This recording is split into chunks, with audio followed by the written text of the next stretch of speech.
And one last thing, I know now that when I decide to belong to this connection with my masculine, it's a conscious choice, but not that much. It's like the tree doesn't decide to belong in the forest, the rock doesn't decide to belong in the forest, it just is. And if I start from this concept that I do belong here and now, and I nurture this connection and I nurture the healing, it just happens to be so. But I have to decide, and I have to not question it. I have to have faith that this is the path and this is the way. Last time we spoke, he's still very much in doubt that he deserves this connection. He's conscious of the wounds that he created. And I held his face and I looked into his eyes and I told him, no, thank you. Thank you, because without this dark night of the soul, I wouldn't be woken like I am now. Without this, my spiritual path would not have been shown to me. Without this, I would not have sought the questions and the answers in regards to who are we and why are we here.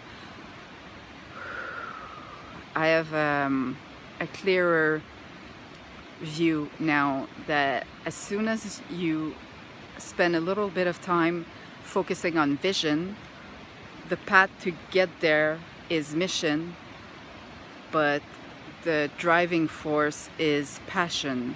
And all these three elements need to be on the table for the wheel to turn.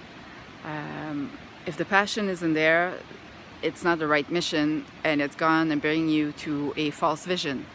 So, and just remove one of the other elements and it will show you how crooked this can be. And it showed me how crooked everything was. Luckily, my mission was always aligned with my passion. It's just the vision that I hadn't put in place. I just said, well, I'm gonna do the work and I'm gonna get my pentacles in order and everything will fall into place eventually. It cannot unless you spend some time drawing out your vision, really sitting within yourself and seeing you in 3 months, in 3 years, in 30 years. Where does this path lead to? Where do I want it to lead to? So if I can offer this advice, is to spend some time imagining vision. If you cannot visualize, just imagining is a lot easier, and fantasize about what your infinite possibility would be. If everything was easy and it came to you freely, what would you be doing today? What would you be doing next week, next month? Vision. And the way to get there is mission. And the driving force is passion.